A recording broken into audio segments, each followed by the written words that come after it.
그것은 그 자리에서 당장 되지 않습니다. 내가 어떤 어려움에 처하면 반드시 내가 믿음을 지키기 위해서 내 생명도 포기할 거야. 난 내 신앙이 최고야. 이렇게 한 번쯤은 생각하고 지나갈 수는 있지만 정작 그 자리에 가서 그 생각대로 행동하려고 할 때는 많은 갈등에 있든지 그렇지 못하고 외면하든지 도망치기가 쉽습니다. 미리부터 마음의 확정을 짓고 우리가 주님 앞에 그와 같은 뜻을 세워 나가고 또 주님이 그와 같은 질문에 대해서 우리들은 우리의 입으로 고백하며 결정 지어 놔야 하겠습니다.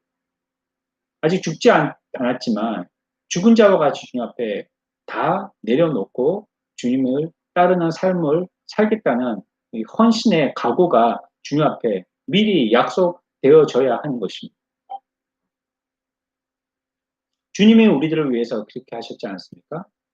주님 앞에 가장 큰 기쁨은 무엇이었습니까? 주님이 우리를 위해서 자기 자신을 다 희생하셔서 인류를 구원하셨기 때문에 그분에게 기쁨이 되신 것입니다. 우리에게도 정말로 양심적인 신앙의 기쁨이 되기 위해서는 우리의 모든 것을 다 내려놓아야 되는 것입니다.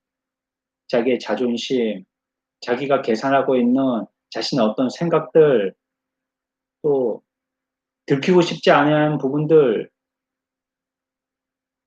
세상적으로 어떻게 인정받으려고 하는 것들, 뭐 등등 다 내려놓았을 때 그제서야 주님이 그 사람을 붙들어 쓰실 것이고 그것이 그 다 내려놓음의 희생을 통해서 자기가 큰 기쁨을 얻게 되는 것입니다. 우리가 가지고 있는 어떤 애착들이 주님께 순복하며 내려놓는 것에 대한 방해거리가 되지 않도록 우리들은 면밀히 살피고 조심해야 할 것입니다. 이 시간에 우리가 기도할 때 하나님 앞에 내 자신을 다 내려놓아서 자기 희생의 참 기쁨을 알 수 있는 자가 되게 해달라고 위해서 함께 기도하도록 하겠습니다. 같이 기도합시다.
하나님 말씀 요한복음 15장 15절입니다.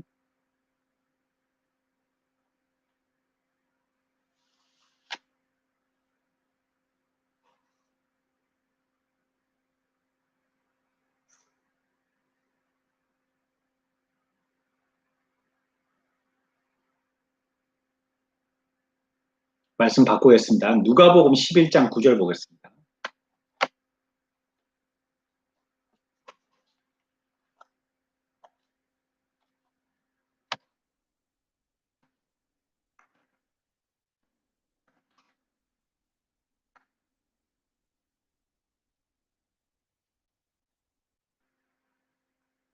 누가복음 11장 9절에서 10절.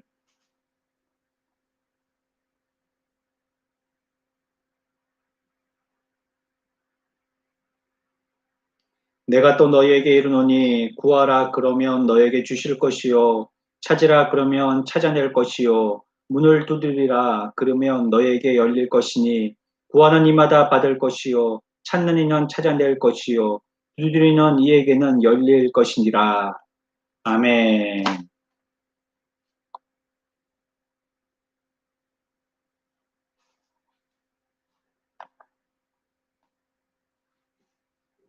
우리가 어떤 어려움을 당할 때에 어, 고난할 때에 하나님을 찾는 것은 인간의 본능일 것입니다. 모두 다 그렇게 하죠. 이것은 어, 자연인들에게 다 해당되는 말입니다. 누구든지 자기들이 어려움을 당하게 되어지면 당장 하나님 앞에 나오게 되죠. 그 신들 앞에 나오게 되어지는 것입니다. 물론 우리는 여호와 하나님을 믿고 있지만 음, 이 세상에 세상 사람들은 자신들이 원하는 그 이름을 그 신들의 이름을 부르면서 그 앞에 나가서 이 고난을 어, 제해 달라고 이 어려울 때에 무엇인가 이 고난을 극복할 수 있는 도움을 달라고 그렇게 간구하게 되는 것입니다. 그것은 우리들이 가지고 있는 좀 본능이다라고 할 수 있겠죠. 이 말은 오해하지 마실 것은 거듭나지 않은 사람도 기도할 수 있다는 말이 아닙니다. 예배는 뭐라고 했습니까? 거듭난 사람들이 드리는 것이 예배라고 했죠. 물론 와서 앉아 있기는 거듭난 사람이든지 거듭나지 않은 사람이든지 누구나 앉아서 함께 예배에 참여할 수 있습니다. 또 그런 자리를 마련하여서 그런 분들이 복음으로 초청받아 나올 수 있도록 기회들을 마련해야 되는 것도 우리들이 해야 될 일일 것입니다. 그러나 참된 예배라는 것은요, 거듭나지 않은 사람은 드릴 수가 없는 것입니다. 하나님의 영이 임하여서 하나님의 말씀을 통하여서 참 하나님을 예배하는 것이 예배 시간이기 때문에 거듭나지 않은 사람은 하나님을 알 수 없고요. 거듭나지 않은 사람이 하나님의 말씀을 들을 수 없고요. 감동받을 수 없고요. 그 사람이 하나님을 알아갈 수가 없는 것입니다. 그래서 예배는 거듭난 사람들이 드리게 되는 것처럼 기도도 거듭난 사람들이 할 수 있는 것입니다. 아니, 목사님, 어디 다른 종교에서도 기도를 드리던데요? 물론 그렇습니다. 좀 횟수로 보나 아니면 시간으로 보나 열정으로 보나 기독교의 기도보다도 더 오랫동안 또 더 자주 아니면 더 열정적으로 기도할 것입니다. 하지만 우리들은 그것을 기도라고 할 수가 없다라고 생각했었습니다. 하나님께 하는 것이 바른 기도이지 어떤 자기가 부르고 싶은 신들의 이름을 열심으로 부른다고 그것이 기도가 되는 것은 아닌 거예요. 그래서 지금 말씀드린 것은 모든 사람들이 이러한 위기나 고난에 처하게 되어지면 어떤 절대 존재에게 자신의 이 고난을 빨리 제어해 달라고 요청한다는 것이 불신자들도 모두 다 우리 믿는 거듭난 사람들과 같이 기도할 수 있다는 말을 설명하는 것이 아니라는 것입니다. 어린아이들이 어때요? 뭐 위험에 처하게 되면 어떻게 합니까? 놀라서 소리를 지르지 않습니까? 그리고 "엄마." 하고 달려옵니다. 그죠? 어 가끔 길에 요즘은 뭐 강아지들을 다 메어서 산책을 시키고 또 집에서도 그렇게 기르든지 뭐 풀어 있어도 울타리 밖으로 나가지 못하도록 대문을 걸어 잠그니깐요. 길에는 요즘에 뭐 개보다는 길고양이들이 훨씬 많죠. 하지만 제가 어릴 때만 해도요. 길가에 목줄 풀린 그런 강아지들이 참 많았습니다. 그래서 뭐 어떻게 골목에 지나갈 때 보면 이렇게 엎드려서 잠을 자고 있다든지 아니면 또 다른 강아지들끼리 서로 장난을 치고 있다든지 아니면 주인 따라서 나와 가지고 어떻게 막 뛰어다니고 있다든지 그런 장면들을 많이 봐요. 근데 옛날에 골목은 어땠어요? 뭐 요즘은 웬만한 골목들이 다 양쪽에 주차를 하고도 차가 지나갈 만큼이나 그렇게 넓은 그런 소방도로 이런 길들이지만, 그래서 뭐 이사를 할 때에도 차들이 바로 집 앞에까지 와서요. 이삿짐 차 뒤에 대여져 있고 앞에는 사다리 차가 있어서 바로 이렇게 짐을 올려다가 들어 올리고 또 사다리 차로 또 들어 내리고 이렇게 참 편리하게 길들이 크고도 잘 닦여져 있죠.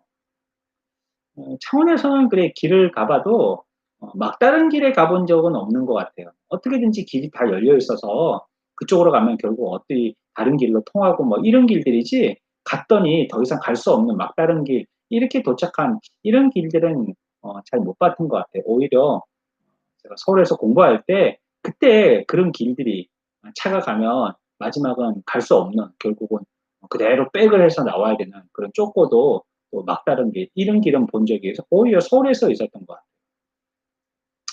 같아요. 그래 그렇게 좁은 길에 옛날에는 살았거든요. 참 길들이 좁고 뭐 골목에 대한 추억들도 많습니다.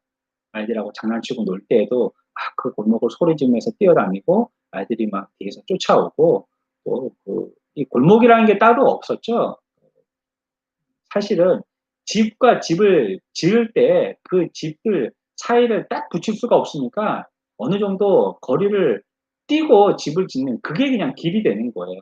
길이라고 만들어 놓고 집을 짓질 않고 집을 짓고 그 사이가 떼어져 있으니까 그게 길이 되어서 그 사이를 막 비집고 아이들끼리 소리 지르면서 뛰어다녔던 이런 미로와 같이 이렇게 되어 있는 이런 골목에 대한 추억이 있습니다. 그런 좁은 길인데 그런 길에 이 강아지들이 막 누워 있다든지 뭐 장난들 치고 있다든지 그러면 그 길을 정말 지나가기 힘들죠. 겁나죠. 그런데 어 어떨 때 보면 정말 막 무서운 일, 어릴 때니깐요. 꼬말 때니까 강아지가 자기 몸보다 더 큰 강아지가 이렇게 골목에 떡하니 팔을 괴고 이렇게 잠들어 있는 걸 봅니다. 불독 같은 거 이런 거 있죠. 그 옆에는 그 주인이 서 있기도 하고 그러면서 겁을 내고 잘 못 가면 어 겁내지 말라고, 괜찮다면서, 안 문다면서, 조용히 지나가면 된다면서. 그런데 그게 겁내지 말란다고 겁이 안 나는 게 아니잖아요. 그 강아지의 인상을 보면 눈 감고 자고 있지만 이게 참 겁나게 생겼거든요, 인상이 불독이라는 게. 볼이 축 처져 가지고 자고 있는데 막 입 사이로 이가 삐죽 튀어나와 가지고 자고 있는데 눈을 바짝 갑자기 떠 가지고 확 달래질지도 모르겠고 막 갑자기 일어나 가지고 막 돌발 행동을 할지도 모르겠고 막 나는 조용히 가지만 옆에서 뭐 오토바이 막 아니면 자전거 막 삐용삐용 소리 내면서 뭐 지나간다든지 이러면 강아지가 놀라서 막 나한테 화풀이를 한다든지 이럴 수도 있고 하니까 거기 지나가는데 정말 용기가 필요하죠. 갈까 말까 하고 막 주저가 되고 옆에 어린이 가면 같이 따라간다든지 막 이렇게 하죠.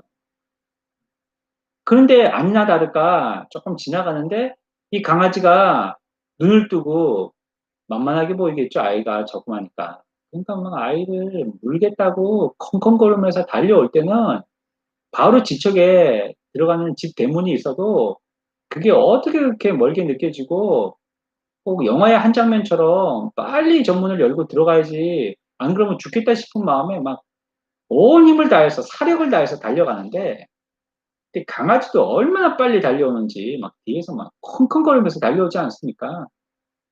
그때 집에 들어가면서 뭐라고 하면서 달려갑니까? 우리는 집 대문을 갖다가 박차고 들어가면서 뭐라고 하면서 들어가죠? "엄마야!" 하고 막 "엄마 살려줘!" 하고 소리를 지르면서 그렇게 대문을 박차고 들어가죠. 누구를 불러요? 엄마를 부르는 겁니다. 그거는 '엄마가 나를 살려줄 거야.'라는 이런 믿음 때문이기도 하지만 본능적으로 나오는 것입니다. 우리 아이들이 처음으로 입을 떼었을 때 하는 말이 엄마잖아요, 엄마. 그게 물론 엄마라는 걸 인식하고 엄마를 부르는 것보다도 그냥 입에서 입을 벌리면서 뛰면서 나오는 그냥 소리가 엄마라고 이렇게 나오게 되는 거겠죠. 엄마들은 전부 다 자기 아이를 갖다가 천재로 안다니까요. 그렇게 말을 갖다가 다 하게 되니까. "엄마." 하면서 집에 뛰어 들어가게 되는 겁니다. 이건 어떻게 보면 어 갈망입니다. 그러니까 나보다 더 강한 능력을 갖고 있는 자에게 대한 그 나보다 더 힘이 있는 초월자에 대한 갈망의 울부짖음이죠. "살려 주십시오." 하는 말입니다. "엄마 날 살려줘." 하는 이런 말입니다. 그래서 우리들에게는 그런 본능들이 다 있다는 것입니다, 우리에게는. 어떤 초월자, 전능자에게 구원을 요청하는 "엄마 살려줘." 하는 이러한 우리들에게 이 마음속 깊이에 있는 이런 본능들이 다 있는 것입니다. 이런 본능으로 친다면요. 아마 우리가 정시에 기도하는 그 기도 시간 있죠. 새벽에 새벽 5 시에 우리가 새벽 기도를 하는데 그 시간에 나와서 기도하지 않습니까? 그런데 그 시간에 특정한 장소에서 믿음을 가지고 하는 그러한 기도보다도 아마 앞에서 말씀드린 것처럼 믿지 않는 거듭나지 않은 사람들이 죽음의 위태로운 공포에 휩싸여 있을 때 그때 느끼면서 부르짖는 그 기도의 절실함이 훨씬 더 절실할 겁니다. "살려주세요." 하는 그 기도가 우리가 정시에 나와서 하나님께 "주여." 하고 하는 기도보다 훨씬 절실할 것입니다. 어 요나와 함께 배를 탔던 사람들이요. 위급한 상황에 빠지면요. 각기 자기의 신들의 이름을 불렀다라고 얘기하고 있습니다. 여기에 해당되는 거죠. 모두 다 그런 신들의 이름을 가지고 자기가 강구하고 갈구하는 것입니다. 사람들은 이런 면들에 대해서 자연적으로 그들 속에 하나님에 대하여서 찾는 본능이 있는 거예요. 그게 불신자든지 신자든지 다 그 마음에는 그런 본능의 그런 이미지들을 가지고 태어나는 것입니다. 우리는 안타깝게도 우리 그 소요리 문답에서 지금 배우고 있는 것처럼 에덴이라는 낙원에서 아담과 하와는 쫓겨나게 되었지만 우리들의 본성 속에는 그 에덴에서 우리의 절대자 대신 하나님이 우리들을 살피시고 보호하여 주셨다는 그 아련한 희미한 추억들과 그 기억들이 우리의 DNA 속에 다 심겨져가 있는 거죠. 비록 쫓겨나 있긴 하긴 하지만요. 그래 거기에 대한 기억을 떨쳐버릴 수는 없는 것입니다.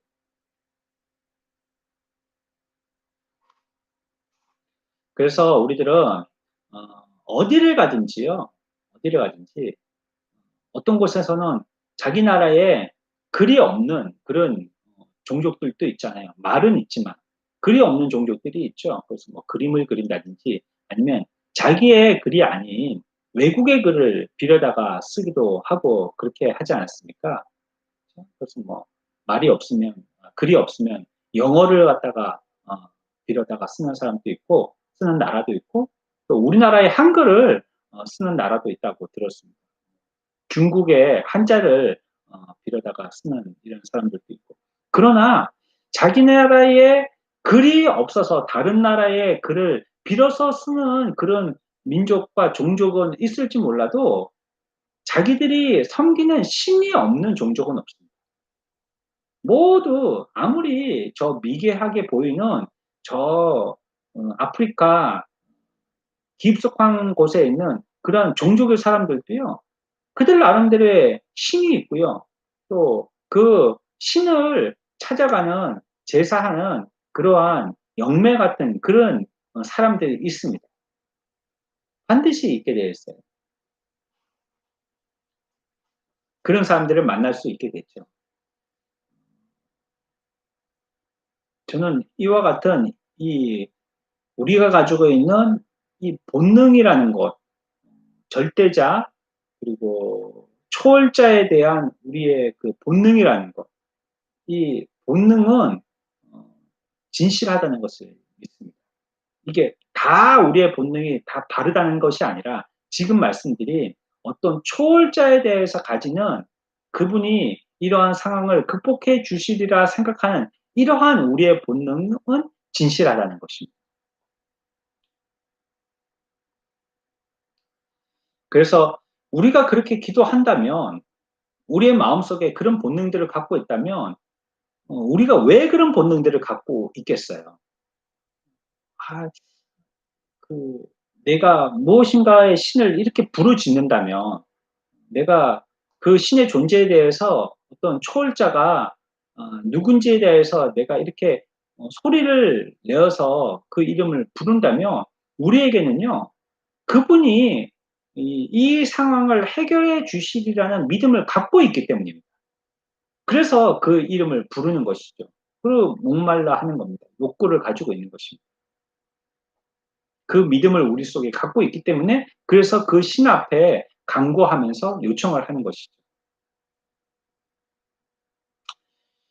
이렇게 한번 생각해 보시면 좋겠어요. 우리 각 모든 사람들이 하나님께서 피조물들에게 어떤 목마름의 욕구를 주셨다면요. 우리가 목말라 하지 않습니까? 여름철에는 우리가 물을 많이 마셔야 되는데 요즘이야 뭐 물이 흔하지 않아요. 집에 수돗물은 뭐 틀어서 콸콸콸 나오고 그렇다고 이제 그걸 마시는 사람들은 잘 없죠. 오늘날 도시의 사람들은. 콘도나 호텔 같은 데 가면 이렇게 싱크대 앞이나 수전 앞에 이 물은 마셔도 되는 물이라고 이렇게 써 있는 곳도 있기도 합니다. 하지만 그거 그대로 먹는 사람은 잘 없죠. 아무리 그렇게 얘기한다 해도. 나가서는 보통 어디 마트 같은 데서 샘물 같은 걸 사서 먹든지 하고 집에서는 주전자에다가 수돗물을 받아다가 차 같은 걸 넣고 끓여 먹든지 아니면 정수기를 달아서요. 정수기를 통해서 물을 받아 먹든지 아니면 약초에 가서 물을 길어 와서 먹든지 뭐 그런 식으로 하죠. 물이 굉장히 흔하죠. 그러니까 가람이라는 걸 느낄 일이 잘 없어요. 또 목마르면 앞에 가게 가서 또 음료수를 사 먹기도 하고 이러니까요. 목마름은 참 없는 시대입니다. 그러나 우리가 만약에 목마르다면 말이에요. 목이 말하는 이런 갈증에 대한 그 목마름의 욕구가 있다면요. 이것은 하나님께서 우리들에게 이 목마름의 욕구를 주셨다면 어 분명히 여기에 대해서 우리가 생각해 볼 수 있는 것은 이 목마름의 욕구를 해결할 수 있는 무엇인가를 주셨기 때문에 우리에게 목마름의 욕구를 주신 것입니다. 목이 마르다는 것은 목을 축일 수 있는 무엇을 주셨다는 것이에요. 그러니까 내가 지금 목이 마른 것입니다. 그래서 우리가 목이 마를 때는 뭘 찾습니까? 물을 찾게 되는 거죠. 그 말은 목 마르다는 것은 물이 있다는 뜻입니다. 목 마를 때는 목을 축일 수 있는 물을 마시는 거니깐요. 물이 분명하게 있는 것입니다.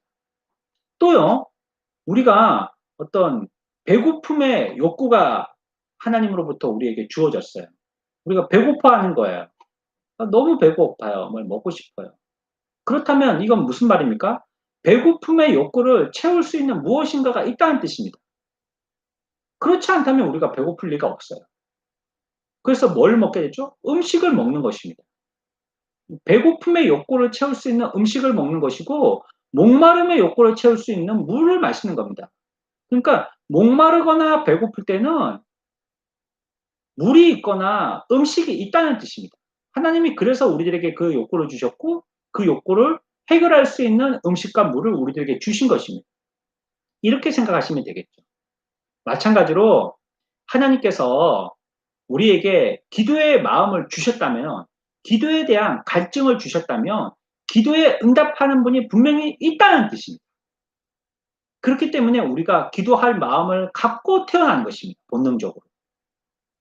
그렇기 때문에 어떤 어려움들을 만났을 때, 아유, 하나님, 우리가 찾게 되고, 안 믿는 사람들도 본능적으로 절대자가 누군지 모르겠지만 "아이고 천지신명이여." 찾는 것은 이런 욕구가 있는 것은 이런 것에 대해서 우리가 갈망이 있는 것은 이것을 해결할 어떤 절대자가 있다는 뜻입니다. 그렇기 때문에 그 이름을 부르고 그렇게 갈망적으로 찾는 것입니다. 이런 부분에 대해서 우리들은 우리의 기도의 갈증을 해결할 수 있는 영원한 목마르지 아니하는 생수인 예수 그리스도를 만난 게 저와 여러분들에게 너무나 큰 복인 것입니다. 그분이 우리들에게는 가람에 대한 물이시고 배고픔에 대한 양식인 것이에요. 그분이 계시기 때문에 우리에게 기도에 대한 이러한 마음의 갈증을 우리들이 갖게 하신 겁니다.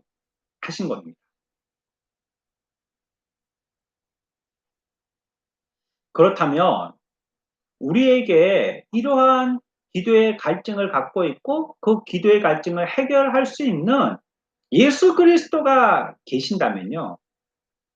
그 예수 그리스도를 우리가 우리의 참 하나님이시고 우리의 창조주이신 하나님, 성령님, 예수님 이분이 계심으로 우리가 갈증으로 느끼고 있는 이 갈망들을 해결할 수 있는 것입니다. 세상은 어떻습니까? 거듭나지 않은 사람들은 갈망은 있어요. 그리고 누군가 어떤 절대적이고 초월적인 존재가 이 갈망을 해결해 줬으면 하는 소망들은 있어요. 그런데 해결받지는 못합니다. 왜냐하면 그 초월자와 절대자를 찾을 수 없기 때문에 그래요. 아까 제가 말씀드린 것처럼 "엄마!" 하고 대문을 열고 뛰어들어갔는데 엄마가 없는 거예요. 그럼 날 도와주실 수가 없죠.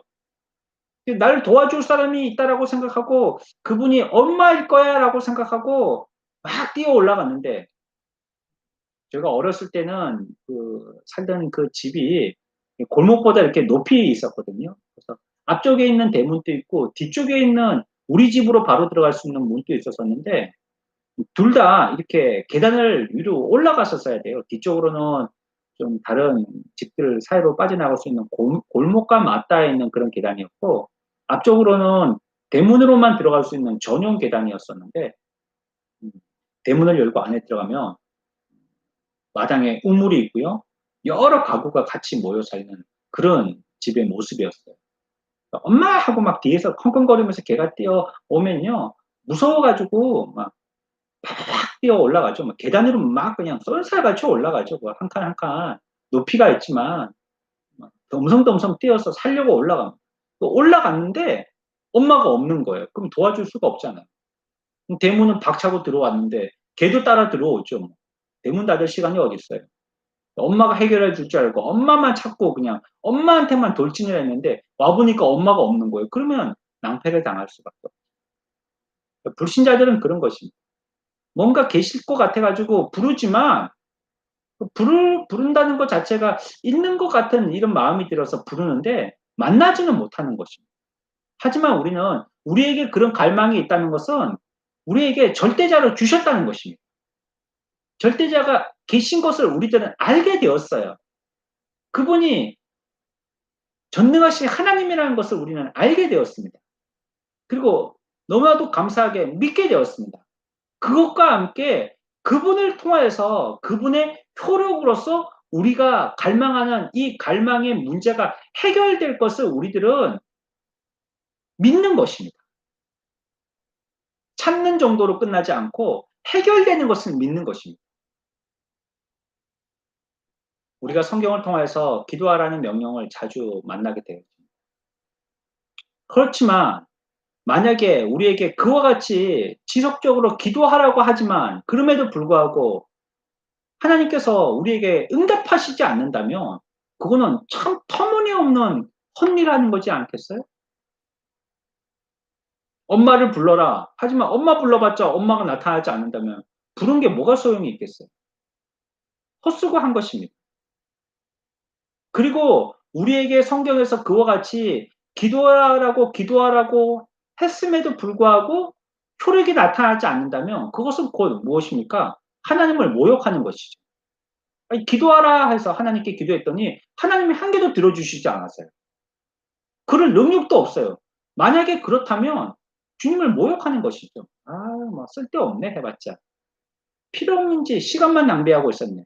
아이고 그 시간에 내가 딴짓을 했었어도 벌써 효과가 나타났을 텐데. 아유 내가 참 바보 같지.' 이렇게 하면서 절대자를 갖다가 욕하는 게 되는 겁니다. 하나님을 모욕하는 게 되는 것입니다. 그렇기 때문에 성경에서 우리에게 자주 거론하고 있는 기도하라라고 하는 것은 절대적으로 응답이 있다는 것이고 절대적으로 기도해야 될 대상이 있다는 것을 얘기하는 것입니다. 그렇지 않으면 성경은 자기 모순에 빠지기 때문입니다. 하나님을 모욕하는 것이 되기 때문에. 그러나 성경은 진리의 말씀이고 생명이고 진실되기 때문에 우리들에게 그렇게 하라 했을 때는 분명히 하나님이 살아계시는 것입니다. 그리고 그 기도에 응답하시는 것입니다. 오늘 말씀에서도요. 내가 이렇게 시작을 하죠. 내가 또 너희에게 이르노니.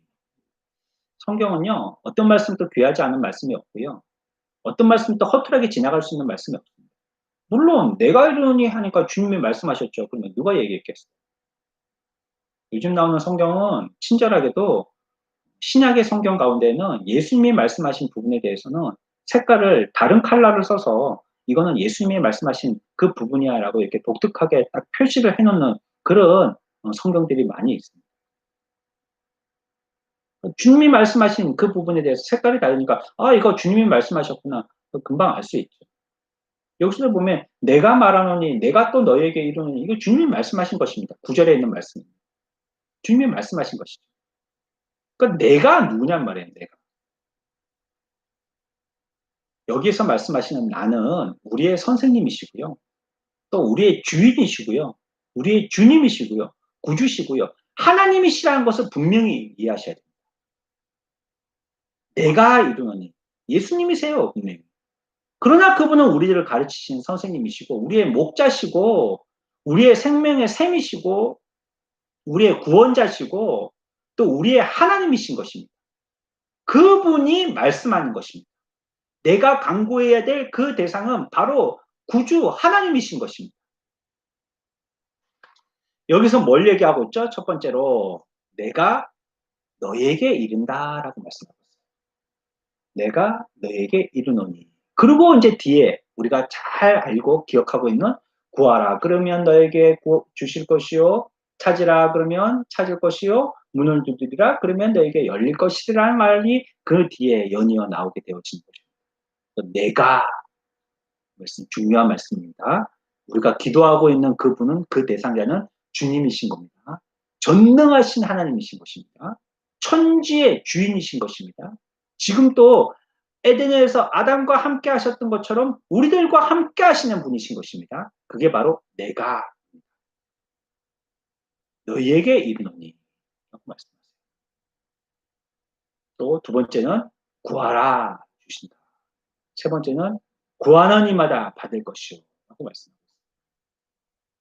그러니까 내가 너에게 이르노니 그러니까 우리에게 말씀하시는 분에 대해서 우리가 좀 생각해 봐야 돼요.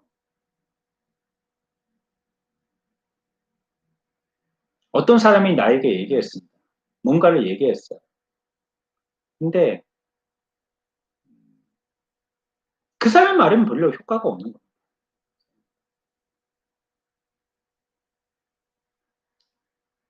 군에서 보면 전부 다 내가 제일 처음으로 입대하면 제일 쫄병이죠.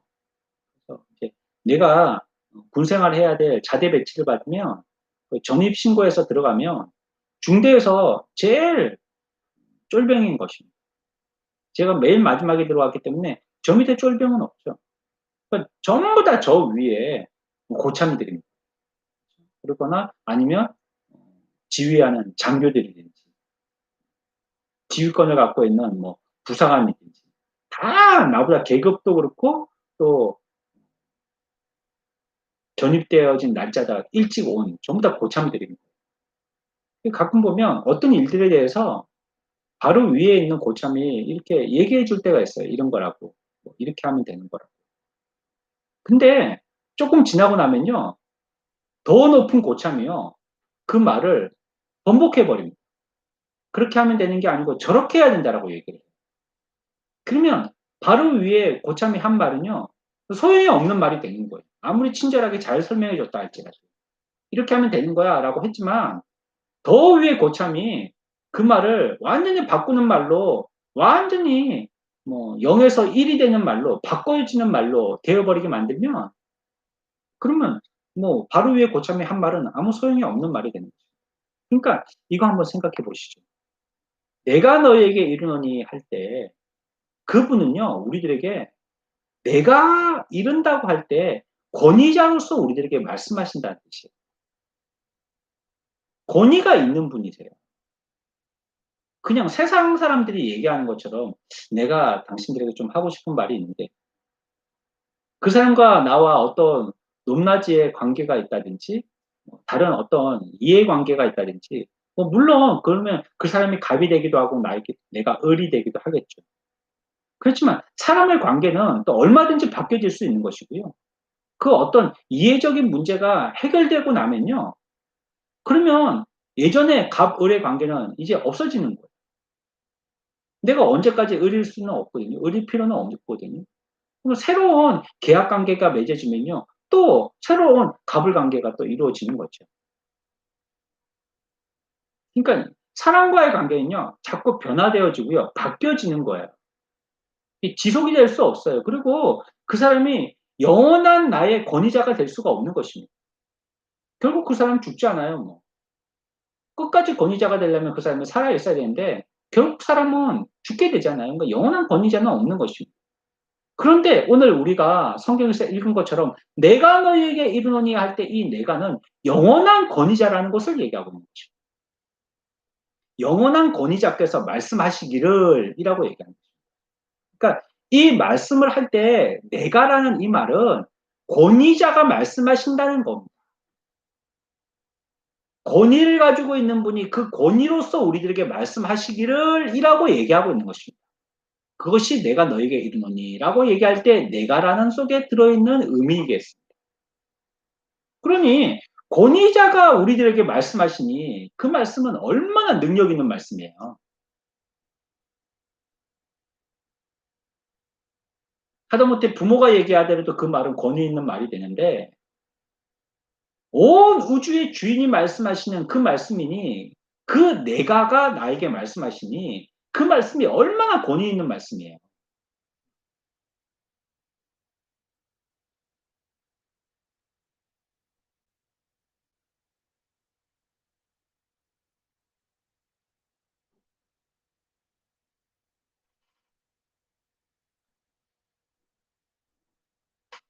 우리가 그리스도를 따르는 자들이라면요.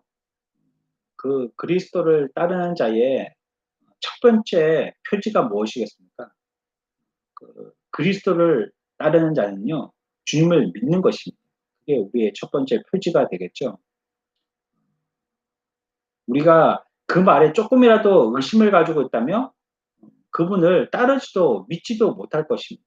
그러니까 따르는 자가 된다는 말은 그분을 따른다는 말은 그분을 절대적으로 우리들은 믿는다는 그런 뜻이 되겠습니다.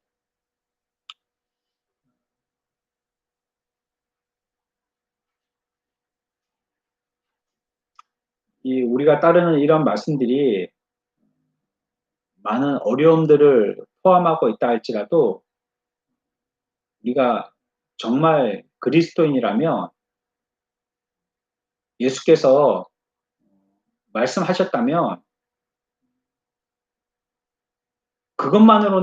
그것만으로도 우리의 모든 그 교훈에 대한 의심에서 다 벗어나야 되는 것입니다. 그분이 말씀하셨으니까 그분의 말씀으로 말미암아 이 모든 문제들은 다 해결되는 것입니다. 자, 오늘은 어,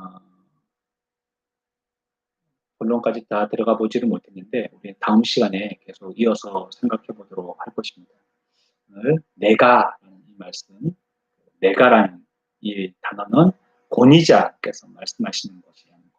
그리고 또 기도에 우리가 근본을 말씀할 때 기도라는 것은 우리에게 본능적인 것인데 우리에게 하나님께서 그렇게 넣어주신 것인데 기도는 거듭나지 않은 사람들은 할 수 없는 것이고 거듭난 자들만이 할 수 있는 것이라는 거예요. 그래서 저와 여러분들이 지금 기도하는 자가 됐다는 것은 이와 같이 놀라운 하나님의 거듭난 하나님의 자녀와 백성들이 됐다는 그런 표징이기도 하는 것입니다.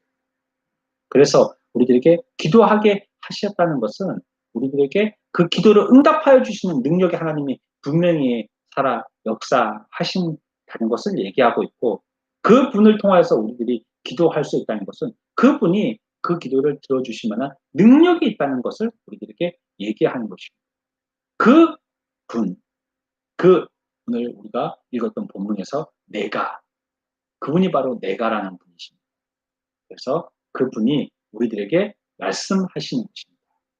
그분의 권위로서 또 그분이 분명히 우리들에게 나타내실 수 있는 그 분으로서 또 우리는 그분에 대한 절대적인 믿음을 가지고 그분 앞에 간구하는 것입니다. 우리의 일생이 이와 같이 우리의 참 구주가 되시는 주님을 의지하고 따르고 믿고 또 우리가 우리의 본성적으로 주님 앞에 기도하는 이 기도의 줄을 놓지 않고 계속 지속해 나갈 수 있는 저와 여러분들의 삶들이 다 되어지시기를 축원합니다. 아멘.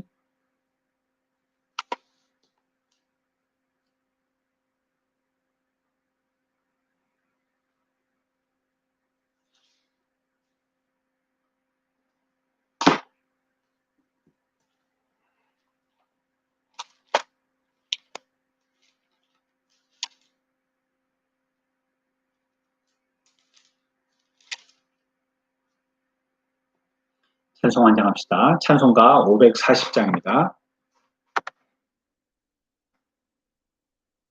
찬송가 540장입니다.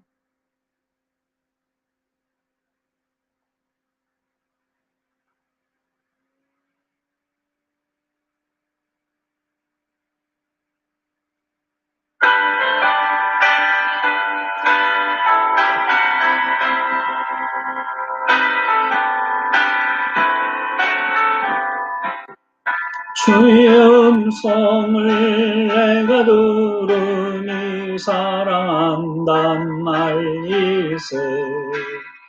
믿는 마음으로 주께 가오니 나를 영접하소서. 내가 매일 십자가 앞에 더 가까이 가오니 구세주의 흘린 보배 비로소 나를 정케 하소서. 주여 넓으신 은혜 베푸사 나를 받아주시고 나의 품은 또 주의 뜻같이 되게 하여 주소서. 내가 매일 십자가 앞에 더 가까이 가오니 구세주의 흘린 보배 피로써 나를 정케 하소서. 주의 보좌로 나갈 때에 어찌 아니 기쁠까. 주의 얼굴을 항상 배우니 더욱 친근합니다. 내가 매일 십자가 앞에 더 가까이 가오니 구세주의 흘린 보배 피로써 나를 정케 하소서. 우리 구주의 넓은 사랑을 측량할 자 없으며 주가 주시는 참된 기쁨도 헤아릴 수 없도다. 내가 매일 십자가 앞에 더 가까이 가오니 구세주의 흘린 보배 피로써 나를 정케 하소서. 아멘.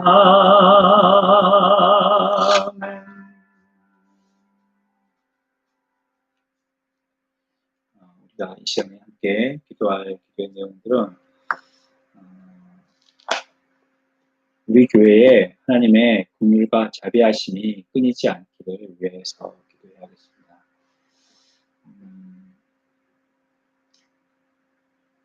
교회가 교회로서의 사명을 잘 감당하는 교회가 되어야 하겠습니다. 교회에 십자가만 세워져 있고 교회의 사명을 감당하지 못한다면 빛을 잃은 것이고 맛을 잃은 것입니다. 우리가 교회로서의 교회의 사명을 잘 감당하도록 하기 위해서 뭐 그렇다고 우리가 사회에 무슨 사회 봉사를 열심히 쫓개를 입고 다니면서 찌개를 가지고 청소를 하고 다니면서 그렇게 한들 그렇게 되겠습니까? 교회로서 사명을 잘 감당하는 것은 하나님이 우리에게 은혜를 내려 주셔야지만 되는 것입니다. 하나님께서 하실 수 있는 일인 거예요. 우리가 열심히 하는 것도 하나님의 은혜가 아니면 되지가 않는 것이고요. 우리가 부흥을 소원하는 것도 내가 열심히 한다고 부흥이 일어나는 것이 아닙니다. 전도 내가 열심히 전도한다고 사람들이 따라오거나 그 사람들이 정착하는 게 아닙니다. 물론 우리들이 가지고 있는 열심이라는 그 은사들을 활용하긴 하시지만 그 일을 하게 하시는 것은 하나님이 은혜를 허락하실 때인 것이에요.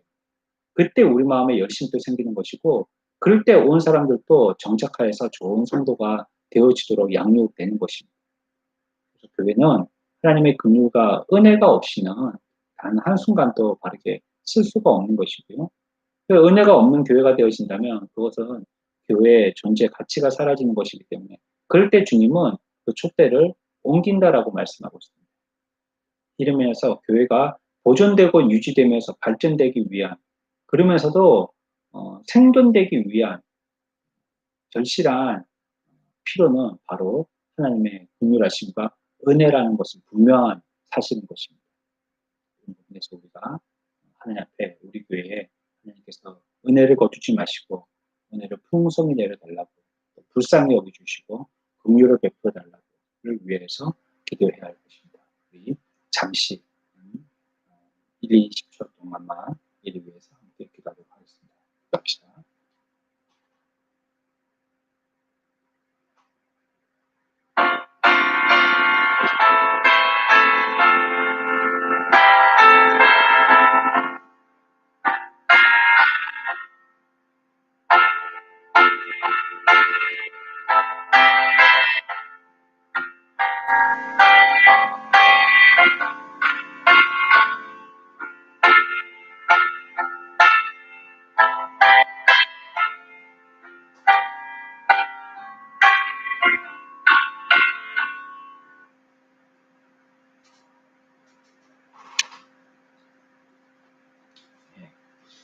두 시간 동안 여러분들 같이 기도에 참여하게 되어서 감사하고요.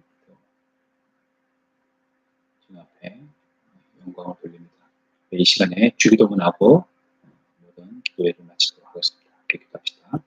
하늘에 계신 우리 아버지여 이름이 거룩히 여김을 받으시오며 나라의 마옵시며 뜻이 하늘에서 이룬 것 같이 땅에서도 이루어지이다.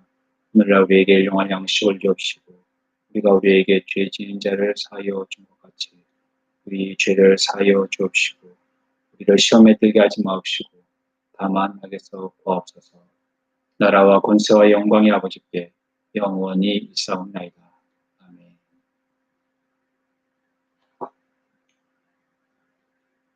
네, 기도를 마쳤습니다. 오늘 출석하신 분들 여기 이름 나와 있는 대로만 제가 불러드리도록 하겠습니다.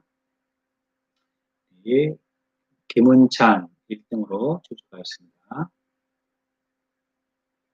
그리고 김곡지 집사님 모셨고요. 김정희, 진정우, 또 황주여 사모님, 윤자희 집사님, 또 멀리서 참석하신 분이 계시네요. 어디 계신지는 모르겠지만 김성희 집사님, 소담이, 김영선 집사님, 백미미 집사님 가족 모두 출석하시고요. 신서정 권사님이랑 우리 기쁨씨 출석하였습니다. 김성미 씨 출석하였고요. 이양순 권사님 출석하셨습니다. 그리고 이양순 권사님 가족도 출석하시고요. 김현미 집사님과 또 은수 출석했습니다. 한성기 집사님, 또 진주원 집사님 초대하셨고요. 김은영 성도님 초대하셨네요. 오늘 온라인으로 드리는 이 기도회 처음 출석이시죠? 여러분들 박수로 환영해 주십시오. 박수 아무도 안 치시네요. 그리고 하동근 집사님, 우리 시우도 함께 출석을 했습니다. 예, 하여튼 같이 참석하여서 이렇게 기도를 끊지 아니하고 계속 기도할 수 있어서 너무 감사합니다. 예, 앞으로도 우리가 어떻게 이 기도회를 인도해 나가야 될지 계속 고민할 것입니다. 그리고 필요에 따라서는 이와 같이 갑작스럽게라도 온라인으로 예배할 경우가 생길 것입니다. 그때 여러분들 현장에 와서 같이 하는 것과 마찬가지로 마음으로 모아서 열심을 다해서 있는 자리에서 이 시간 동안 간구하고 또 이것이 우리에게 취미가 되어져서 이 시간을 허비하지 않고 좋은 하나님과의 교제, 주님의 뜻을 찾는 또 말씀으로 은혜 받는 그런 시간들을 이루시기를 바랍니다. 오늘 밤이 되었습니다.